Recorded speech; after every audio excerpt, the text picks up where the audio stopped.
En 1861, el presidente de México, Benito Juárez, decretó la suspensión del pago de la deuda externa de la República.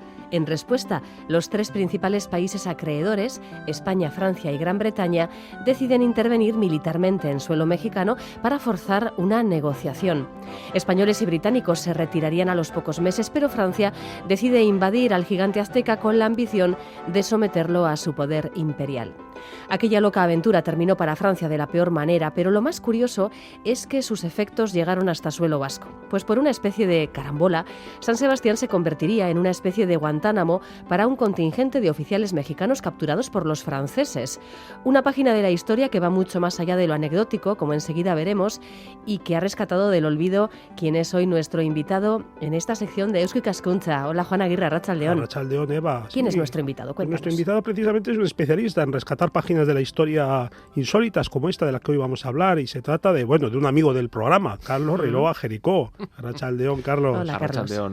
Doctor en Historia Contemporánea por la UPV, socio de Eusko Ikaskuntza, autor de un volumen ya importante de trabajos de tema histórico, y Carlos es autor del trabajo sobre el que va a girar los próximos minutos de charla, que se ha publicado recientemente y lleva por título Emperadores, Generales y Revolucionarios, del general Prim a Benito Juárez, San Sebastián y la alta política de la era victoriana 1864.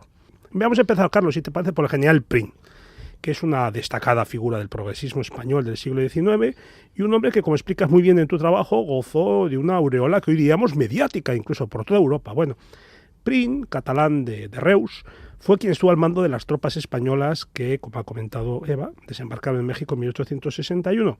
Sin embargo, 3 años antes, el propio Prim se había manifestado en el Parlamento radicalmente en contra de intervenir.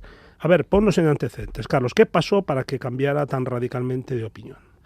Bueno, Prim, como bien has dicho, era un hombre mediático, incluso sale reflejado en alta literatura de la época, en el retrato de Dorian Gray hay una mención a él, a Prim, para pautar, digamos, las eras de la historia española próximas a Oscar Wilde, ¿no? A la época de Oscar Wilde. Ese hombre mediático, pues bueno, pues como todos los hombres mediáticos, es un poco errático, ¿no? Vamos a decirlo poéticamente, mediático errático. Entonces, pues bueno, era un hombre que estaba, digamos, muy metido en las conspiraciones políticas del momento. Tanto la España como la Francia de aquel momento eran auténticos hervideros de conspiraciones, y los conspiradores, pues bueno, van de una en otra, ¿no? Y Prim también iba de una en otra, y en unos momentos estaba situado en un ángulo político y en otros momentos estaba situado en otro ángulo político, ¿no? Probablemente lo que ocurrió también fue algo de tipo marxista, es decir, en el sentido de económico, ¿no? Prim había tenido una serie de malas inversiones, estaba casado con una potentada mexicana, y parece ser que en esos 3 años, pues bueno, tenía que buscar de algún modo esa salida a esa situación angustiosa en la que se encontraba a nivel financiero y económico, ¿no? Y parece ser que tanto por el hecho de recuperar las propiedades de su mujer que estaban incautadas por los juaristas, como por la necesidad de obtener un gran sueldo, unos grandes emolumentos como general en jefe de esa expedición a México, se metió en este asunto cambiando de opinión. De momento, hasta la siguiente vez. Ajá. Bueno, pues transcurridos unos meses de la invasión tan solo y después de unas cuantas penalidades, Prim decide retirarse con sus hombres de México, un hecho que luego, como decíamos antes, sería imitado por los británicos. ¿Hay que considerar este repliegue como una capitulación o como una operación diplomática más bien? Más bien lo segundo, más bien una operación diplomática, más que una claudicación o una capitulación.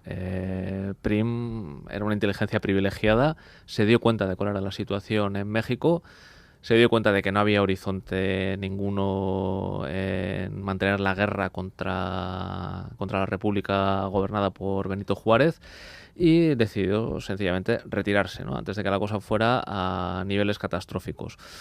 Ahí entramos también en el terreno de la Ucronia, ¿no? Si Prim se hubiese quedado con su contingente de 6.000 hombres, ¿hubiera podido o no ganar la guerra a los juaristas el Segundo Imperio francés? Pues bueno, Prim no quiso jugar esa apuesta, se retiró porque intuía que prácticamente el 75% de la población mexicana estaba en contra del Segundo Imperio francés y de sus intenciones de convertir a México en un estado satélite de Napoleón III y decidió, pues con muy buen criterio, retirarse. A lo cual los británicos decidieron pues seguirle el juego, ¿no? En este aspecto, Hollywood probablemente le daría otro sesgo. Sería probablemente el general británico el que se retiraría y Prince sería el que le seguiría. Pero la historia real es esa. El general Prince dijo, yo me voy, y el general británico dijo inmediatamente, yo por si acaso también. Visto cómo acabaron los franceses, acertaron Prim y los británicos. Pues sí, no cabe duda. De eso llegaremos luego. Ahora, entonces, aquí se trata que Prim abandona México y vuelve a España, pero lo hace a través de Estados Unidos, un país que, recordemos, en aquel momento estaba librando una guerra civil, la guerra civil norteamericana. Y lo que hace Prim es viajar a Nueva York para encontrarse con el presidente, con Abraham Lincoln. ¿De qué pudieron hablar Prim y Lincoln, Carlos? ¿Había intereses cruzados entre España y Estados Unidos en aquella operación? Yo creo que totalmente. Esta es una de esas cuestiones que, como decía Jacques Le Goff, a veces los silencios en historia son más elocuentes que los documentos escritos. Por supuesto, no hay ninguna minuta, al menos que a mí me conste. Me gustaría dar con ella algún día, ojalá pudiera dar con ella, pero creo que no hay ninguna minuta escrita de lo que hablaron Abraham Lincoln y otros grandes jefes del Estado Mayor unionista, en ese momento, pues eso, como bien ha señalado, en guerra con los estados del sur. Pero bueno, probablemente la conversación de Prim con Abraham Lincoln fue de alto nivel. Podemos especular que seguramente Lincoln estaba agradeciendo o tratando de ver en firme si España iba a intervenir o no iba a intervenir definitivamente en México. A Estados Unidos no le interesaba en absoluto que se crease un imperio satélite del imperio francés. Suponía para ellos tener un gran enemigo al sur de Río Grande. Entonces, la decisión de Prim de abandonar aquella, en principio, loca aventura mexicana del Segundo Imperio Francés, pues era algo que tenía que agradecer a Prim y probablemente le presionaría o le insinuaría que realmente a ver si había posibilidades de que volviera o no volviera un contingente español con otro general. Y probablemente Prim le daría garantías de que no iba a ser así y debieron terminar pues muy agradecidos.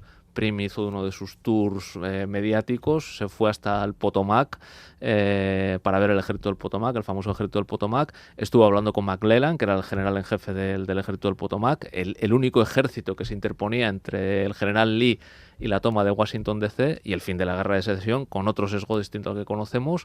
Y bueno, allí estuvo dándole consejos, por lo que se ve, a McClellan, y parece ser que no le fueron nada mal los consejos a McClellan porque finalmente ganaron la guerra, ¿no? Y este fue un poco pues el cariz de esa visita de Prim a personajes tan importantes, tan sobredimensionados, otra vez gracias al cine de Hollywood, como Abraham Lincoln o McClellan. Ajá. Volvemos a México, ahí están las tropas francesas, ya en solitario, y avanzan conquistando territorio para un imperio, bueno, pues que se estaba intentando extender más allá de sus fronteras naturales. Y chocan con una importante resistencia en la ciudad de Puebla. Es aquí donde comienza la peripecia de estos oficiales mexicanos que acabarían en suelo vasco. Cuéntanos, Carlos, ¿qué pasó en este lugar, en Puebla? Bueno, en Puebla estaba el ejército más potente de la República Mexicana, era el Ejército de Oriente. Hay ahí una serie de personajes muy importantes para la República Mexicana. A lo largo de los años siguientes va a haber gente muy, muy destacada que son parte de esa oficialidad.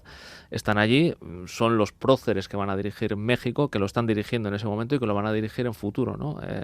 Gente que estuvo en aquel ejército posteriormente estaría en las guerras mucho más conocidas de la época de la Revolución, de 1914, 1917, Pancho Villa.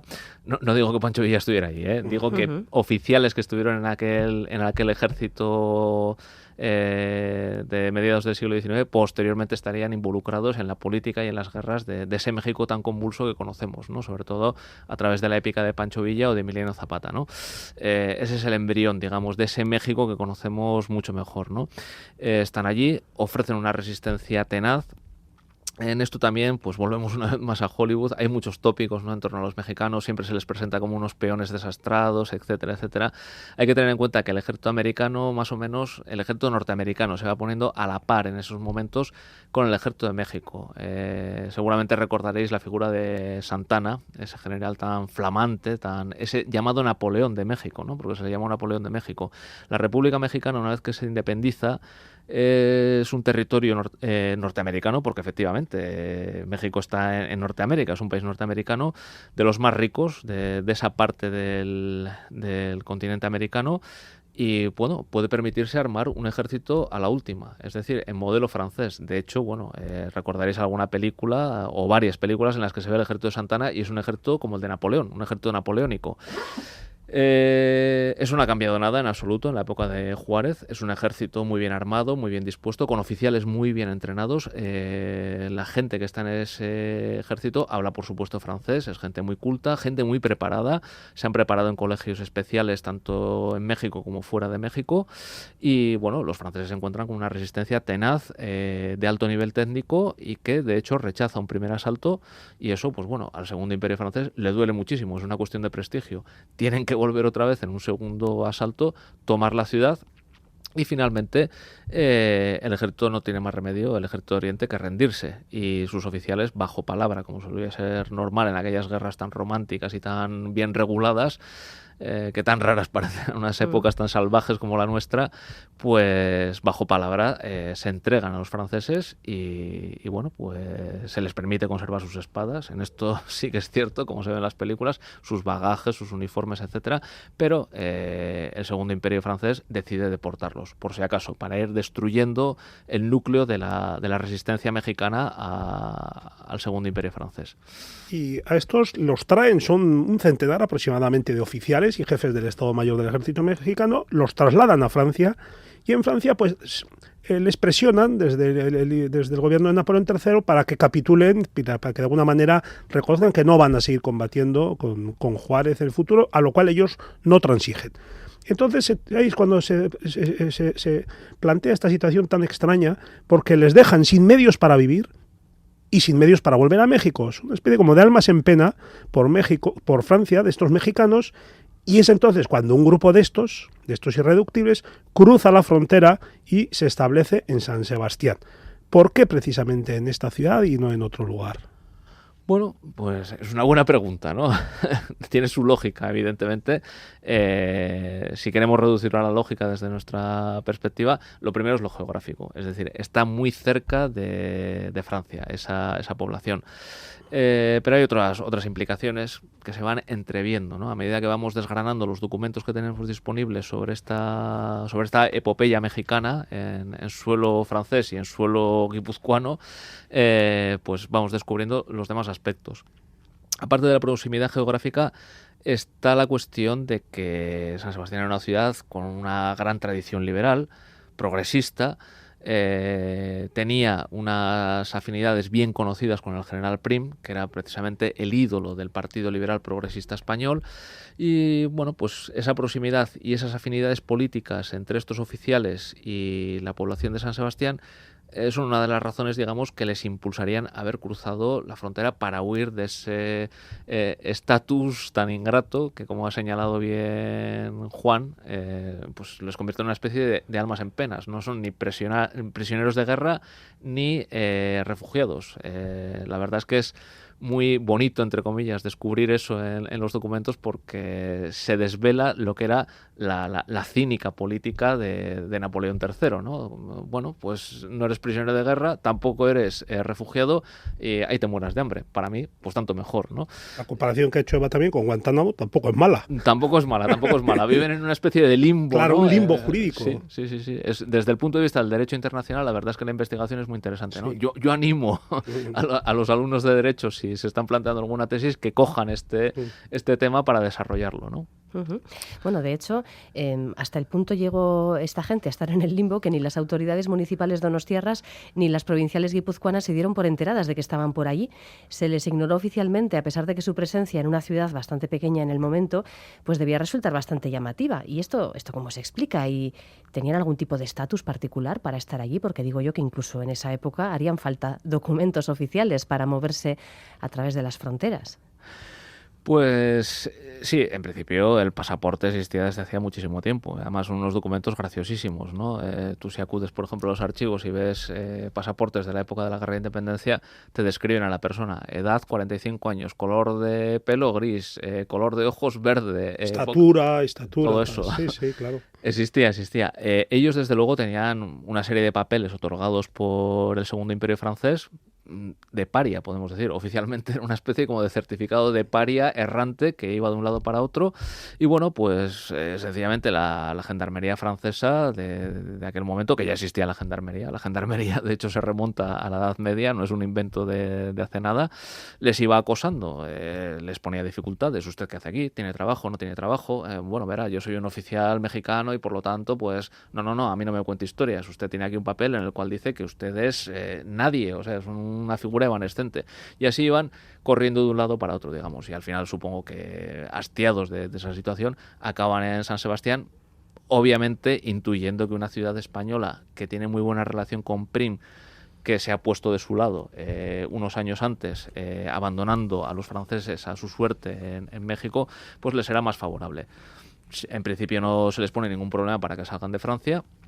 Eso para las autoridades francesas, en cierto modo, es un alivio, pero claro, ese alivio, como vamos a ver a lo largo de lo que queda de entrevista, es relativo.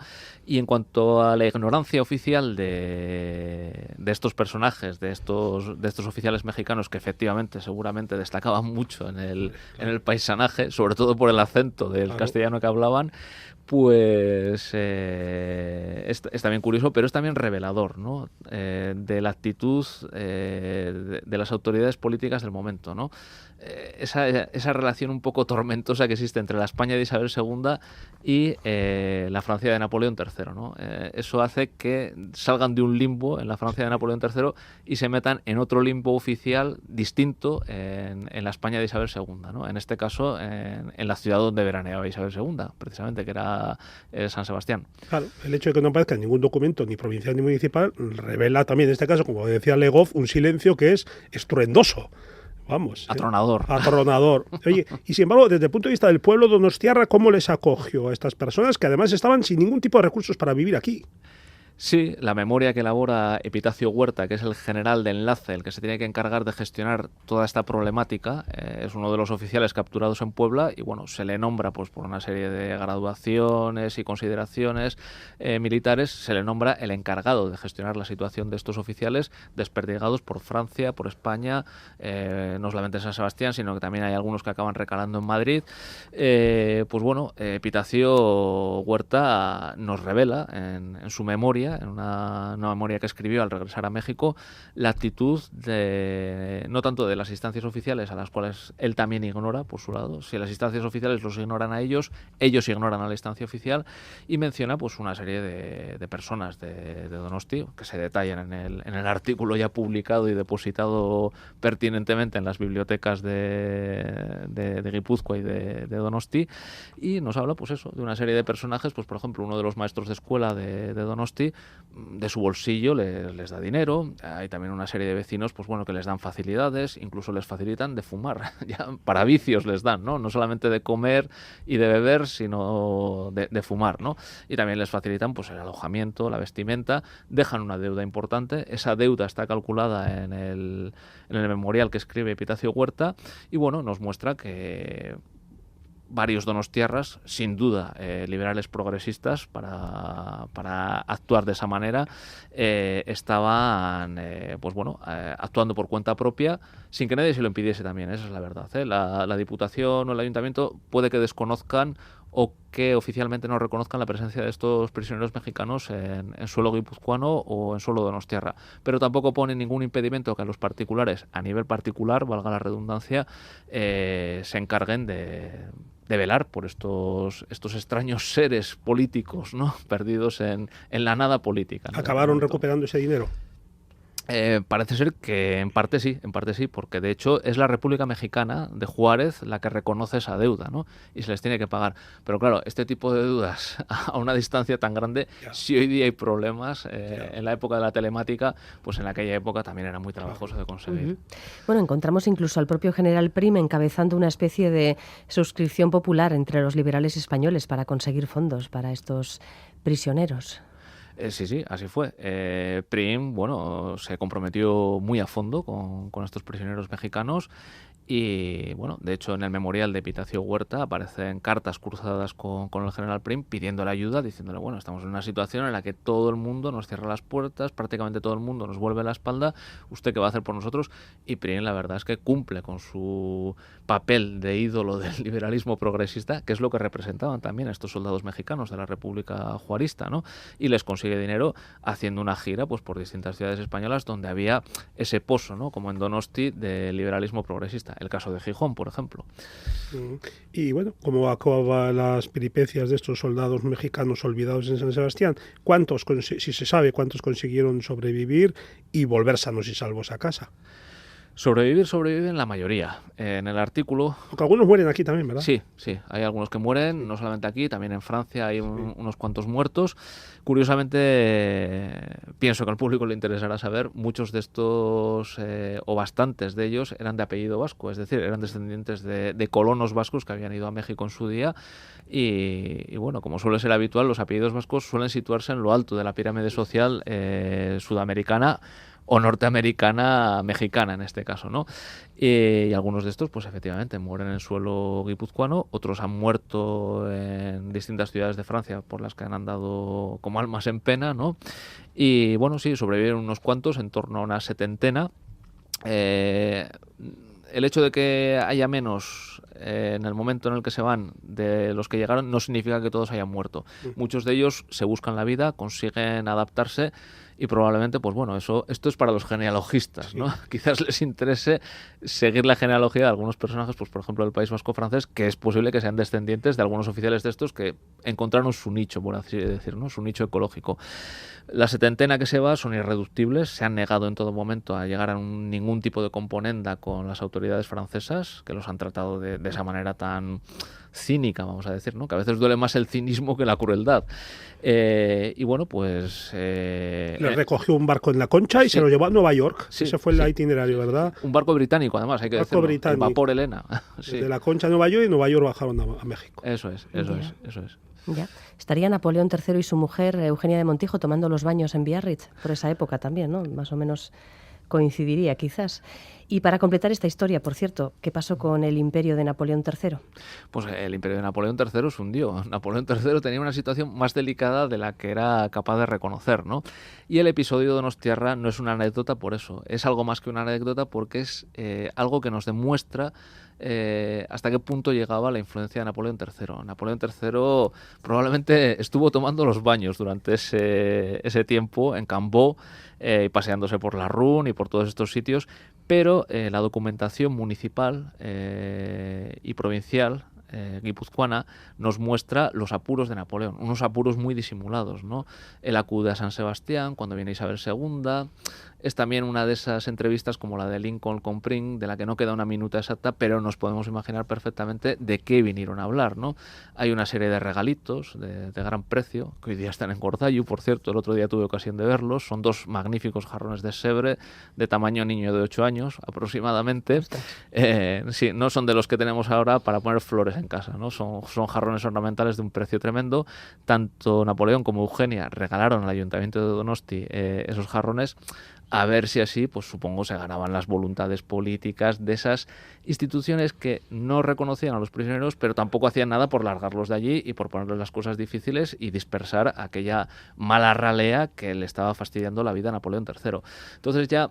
lo que va a ocurrir con el Imperio francés, con el Segundo Imperio francés en 1870, ya en cierto modo se está prefigurando en esta incómoda situación que se le ha planteado en Donosti, ¿no? Este es el verdadero valor histórico de esto que parece una mera anécdota, ¿no? De lo que ocurrió en Donosti en 1864. Bueno, pues una historia que se ha publicado en el Boletín de Estudios Históricos del Grupo Doctor Camino de San Sebastián, Juan. Sí, emperadores, generales y revolucionarios del general Prim a Benito Juárez, San Sebastián y la alta política de la era victoriana Anno Domini 1864, un trabajo de Carlos Rilova Jericó, que como has visto, Eva, pues es muy enjundioso y la lectura también está riquísima y llena de matices para adentrarse en ella. Un tema bien poco conocido, Carlos. Muchas gracias por habernoslo contado. Saludo. A vosotros. Agur, Juan. Agur, Eva.